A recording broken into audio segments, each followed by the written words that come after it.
तो वेनम 3 के latest trailer में सोनी ने गॉड ऑफ सिम्बायोट्स नल को दिखा दिया, जिसे देखने के बाद सब लोग क्यूरियस हो गए कि नल कौन है और वो क्या कर सकता है। तो आज की इस वीडियो में हम यही जानने वाले हैं कि नल कौन है और उसकी पावर्स क्या है। तो वीडियो में आगे बढ़ने से पहले वीडियो को लाइक कर देना और अगर नए हो चैनल पे तो सब्सक्राइब कर देना और वीडियो को एंड तक जरूर देखना। तो चलिए शुरू करते हैं। तो आगे बढ़ने से पहले हमें ये समझना होगा कि नल कौन है और मार्वल के यूनिवर्स में वो क्यों इतना सिग्निफिकेंट है। तो कहानी है थॉर के एक villain gore the God butcher की, जो नॉर्मल से प्लेनेट पर एग्जिस्ट करने वाला एक एलियन होता है जिसका पूरा प्लेनेट भूखमरी से मरने लगता है। वो लोग गॉड से प्रार्थना करते हैं मगर उन्हें कोई भी रिस्पॉन्स नहीं मिलता। मगर जब उसके सारे बीवी बच्चे मर जाते हैं तो वो खुद भी मरने के लिए तैयार हो जाता है और तभी उसके सामने दो गॉड्स आकर गिरते हैं, जिनमें से एक गोल्डन कलर का आर्मर पहने हुए होता है और एक ब्लैक कलर का। और वो जैसे ही उनके पास पहुंचता है और ब्लैक गॉड की तलवार उठाता है तो उसके बॉडी से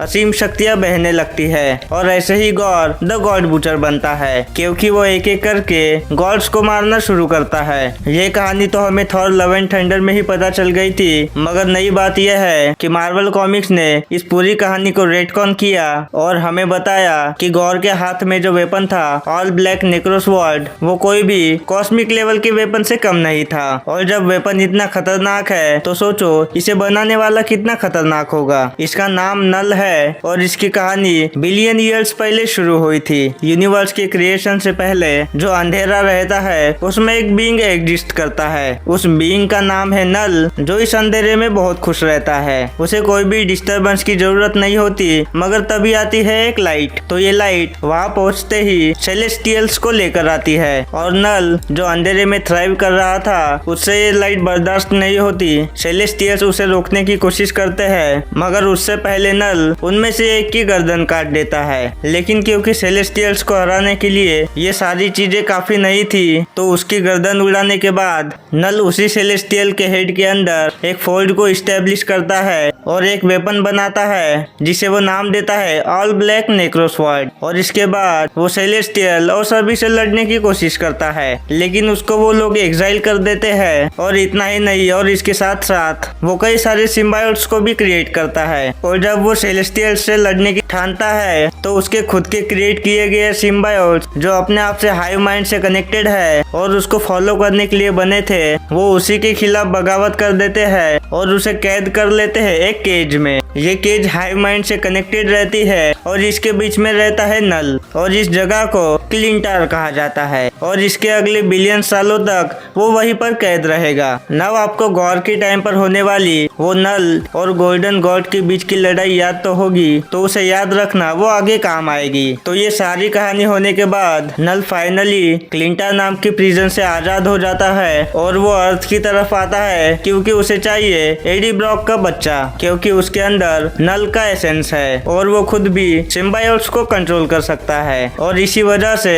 वो नल के लिए बड़ा खतरा है। तो जब वो अर्थ की तरफ आने लगता है तब एडी ब्रॉक जो वेनम के साथ बाउंडेड है, वो हाइव माइंड से कनेक्टेड होने की वजह से जानता है कि नल आने वाला है। तो ये सारी चीजें अवेंजर्स को बता दी जाती है कि इतना बड़ा और भयानक थ्रेट आने वाला है। अवेंजर्स इसको बिल्कुल भी लाइटली नहीं लेते और टोनी क्या करता है कि अर्थ के ऑर्बिट में जितने भी टूटे फूटे सैटेलाइट्स थे उन्हें बॉम्ब की तरह सेटअप करता है। और जैसे ही वहाँ पर सिम्बायोट्स पहुंचना शुरू होते हैं वो सारे के सारे सैटेलाइट्स फट जाते हैं, जिस वजह से कई सारे सिम्बायोट्स डिस्ट्रॉय होते हैं। टोनी इस बात से खुश होता है, मगर एडी ब्रॉक उसे कहता है कि खुश होने की कोई जरूरत नहीं है, क्योंकि तुमने 100 मारे हैं और वो हजारों पैदा करेगा। और इससे पहले कि वो सोच पाए समझ पाए, नल अपनी पूरी आर्मी लेकर अर्थ पर आता है और उसके आने पर ऐसा दिखता है कि सारे सिम्बायोट्स जो ऊपर फटे थे और वो जहाँ पर गिरते हैं वो सारी जगह ब्लैक सिम्बायोट्स से ढक जाती है। और ये देखने के बाद मार्वल के सारे सुपर हीरोज सड़कों पर आ जाते हैं नल का सामना करने के लिए। और जब मैं सारे सुपर हीरोज की बात कर रहा हूँ तो I am talking about everyone, captain America, iron man, बाकी के Avengers, X Men, Wolverine, Cyclops, Jean Grey, fantastic four और स्पाइडरमैन भी पीछे नहीं रहते। सबके सब लड़ने आते हैं। मगर तब एडी ब्रॉक जो वेनम के साथ बाउंडेड था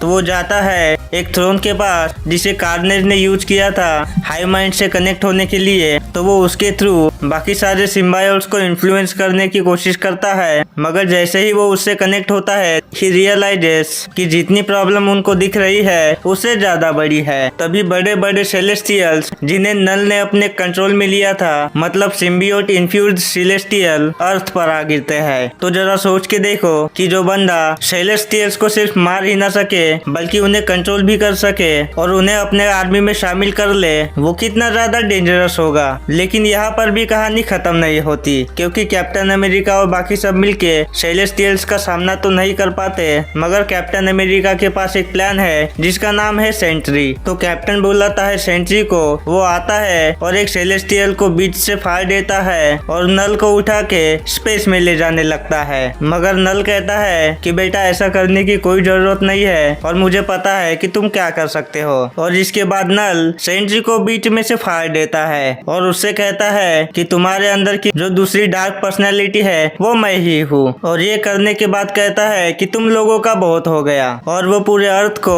अपने सिम्बायोट से ढक देता है ताकि किसी को कोई भी लाइट ना दिख सके। और इसके बाद एडी ब्रॉक और वेनम उसके पास जाते हैं कि तू हमें रख ले मगर इस दुनिया को छोड़ दे। तभी नल वेनम को एडी से खींच लेता है और अपने हाथों में बांधता है और एडी ब्रॉक को ऊपर से फेंक देता है, जहाँ से एडी ब्रॉक बहुत ही मुश्किल से बच पाता है, यानी कि वो मरने वाला होता है। लेकिन प्रॉब्लम यही पर खत्म नहीं होती, क्योंकि नल जितने भी सारे सुपर हीरोज थे उन्हें इन्फेक्ट करके अपनी तरह बना देता है, मतलब साइक्लॉप्स, द थिंग और हल्क को भी वो नहीं छोड़ता। और सिचुएशन इतनी क्रेजी हो जाती है कि हीरोज को विलन का सहारा लेना पड़ता है ताकि वो सब लोग मिलकर नल का सामना कर पाए। मगर उसके बाद भी वो सब लोग फेल होने लगते हैं और फिर टोनी एक जीनियस आइडिया के साथ आता है कि देखो नल के सिर्फ सिम्बायोट्स नहीं है, उसने ड्रैगन्स को भी क्रिएट किया था जिनको ग्रेंडल कहा जाता था। और टोनी जाकर उनमें से एक को अपने एक्सट्रीमस वायरस से इन्फेक्ट करता है और उसका डीएनए अल्टर करके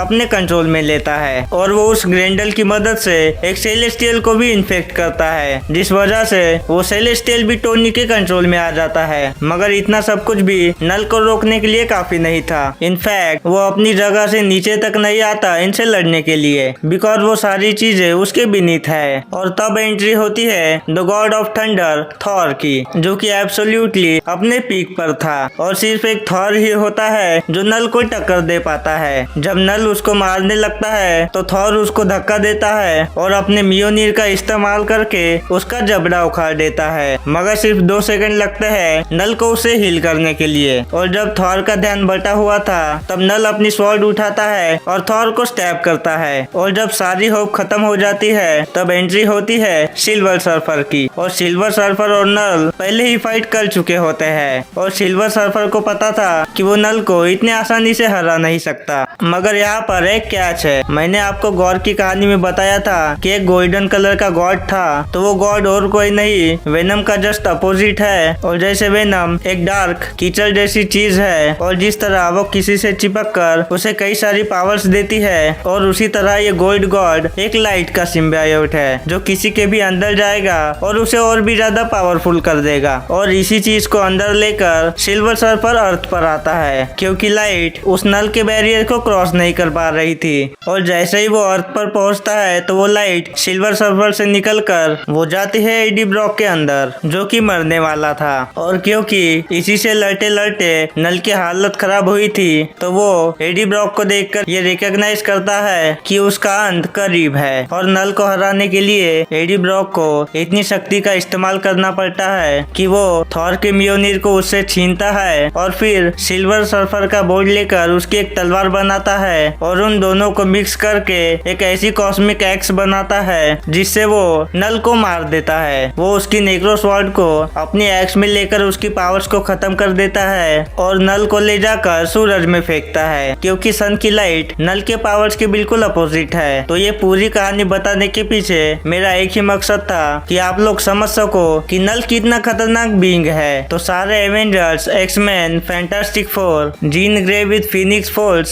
silver Surfer, Sentry, Thor with Thor Force, ये सब लोग मिलकर भी नल को हरा नहीं पाते। तो यही था वीडियो नल के ओरिजिन और उसके पावर्स के बारे में। वीडियो पसंद आया होगा तो वीडियो को लाइक कर देना और अगर नए हो चैनल पे तो सब्सक्राइब भी कर देना। मैं मिलता हूँ आपसे अगले वीडियो में। में। तब तक के लिए बाय बाय।